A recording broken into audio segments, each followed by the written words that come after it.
The story of Isaac, Jacob, and Esau begins in the land of Canaan, in the land we now call Israel.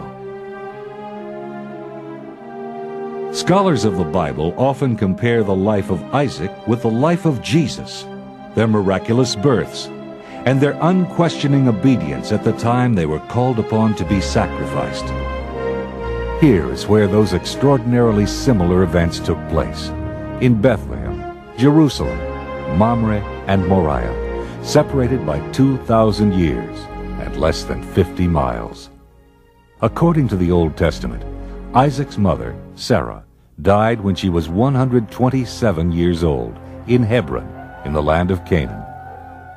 Abraham, Isaac, and her loved ones mourned and wept, and buried her in a cave facing Mamre. 3 years later, when Isaac was 40 years old, Abraham ordered his oldest, most trusted servant to find a wife for Isaac.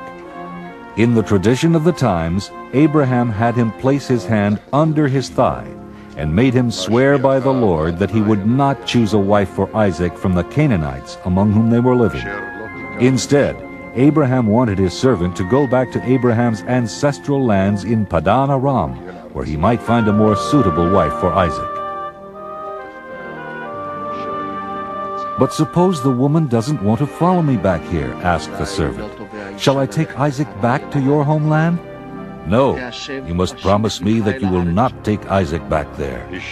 And Abraham explained that if the woman was unwilling to follow him, the servant would be free from the oath he had sworn. The faithful old servant then took 10 of his master's camels, loaded them with beautiful gifts, and set off for the city of Nahor, which is close to Haran. He reached the outskirts of the city toward evening and had his camels kneel down beside the well of water. The women of the town were already out to draw water from the well. The servant prayed, asking for some sign from the Lord that would help him choose a wife for Isaac from among those women.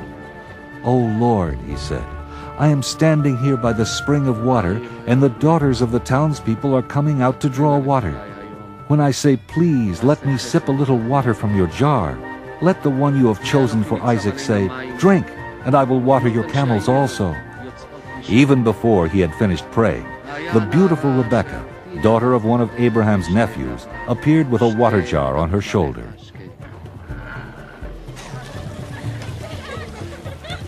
The servant went to meet her and said, "Please let me sip a little water from your jar." He wondered if she was the woman God had chosen to be the wife of Isaac.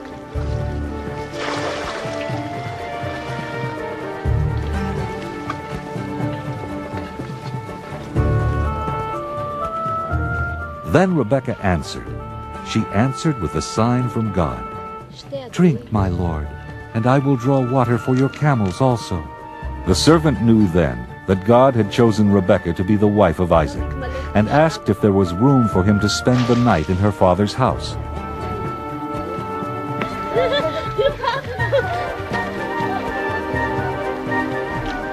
Rebekah ran home and told her brother Laban what had happened.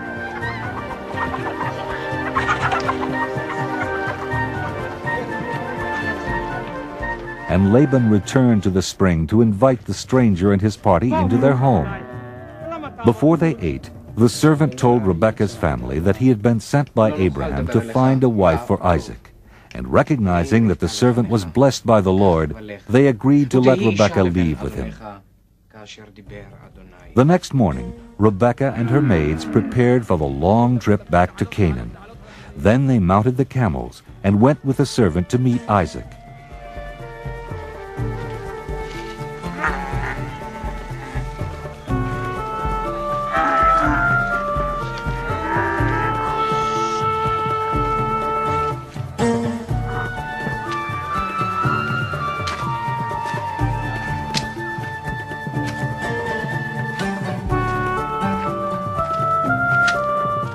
Isaac was settled in the Negev and happened to be out for a stroll in the field. When he looked up, he saw camels approaching. and went to meet the caravan.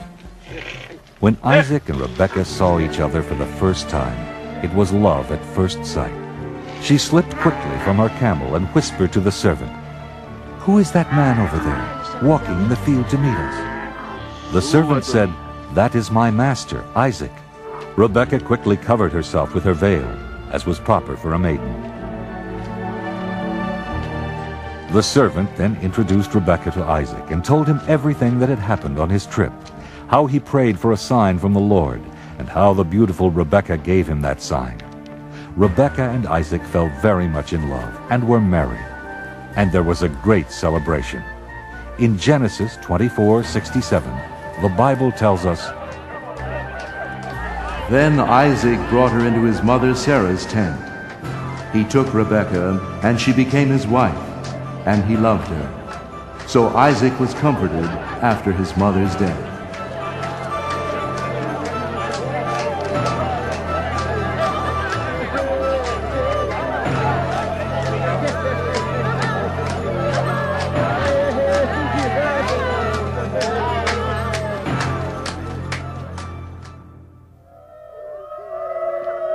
Abraham lived to the age of 175, as the Bible describes him, an old man and full of years.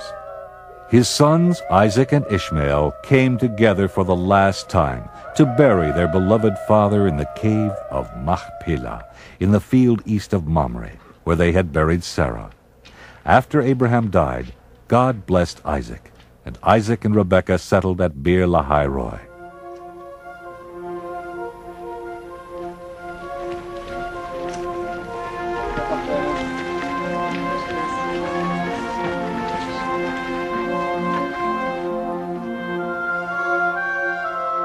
After 20 years of marriage, Rebekah finally became pregnant. Rebekah was having difficulty conceiving a child, but Isaac prayed to the Lord, and the Lord answered his prayer, thereby perpetuating the family of Abraham. Rebekah's pregnancy was extremely difficult. She had conceived twins, and the children within her were scuffling even before they were born. This was distressing to Rebekah, who said, "If it is to be this way, why do I live?"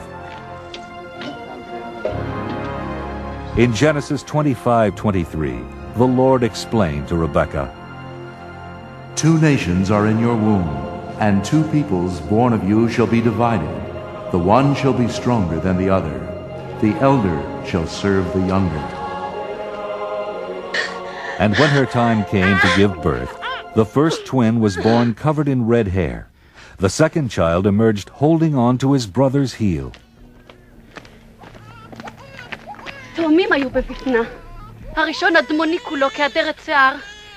The first child they named Esau, and the younger they named Jacob. Isaac was 60 years old when his sons were born. As the boys grew, Esau learned to be an outdoorsman and a skillful hunter, while Jacob was more of a shepherd and herder. Esau became his father's favorite, and Jacob was his mother's. And as the years went by, the brothers grew their separate ways, and when they were young men, something happened that drew them even further apart. One day, when Jacob was cooking a stew, Esau staggered back from the field, exhausted and starving. "Let me eat some of that red stuff, for I am famished," said Esau. And Jacob said, "First, sell me your birthright." Jacob was demanding that Esau turn over to him whatever might become his as Isaac's firstborn. The famished Esau agreed to the sale with the words, "I am about to die. Of what use is a birthright to me?" "Swear to me first," insisted Jacob. And Esau swore to him. Only then did Jacob offer him food, and only later did the full effect of this oath become apparent.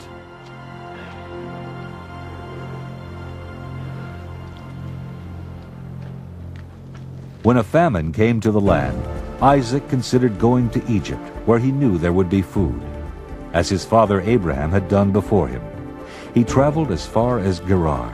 But then Isaac received his first vision. In Genesis 26:2, the Lord appeared to him and said, "Do not go down to Egypt. Settle in the land that I shall show you. Reside in this land as an alien, and I will be with you, and will bless you. For to you and your descendants I will give all these lands."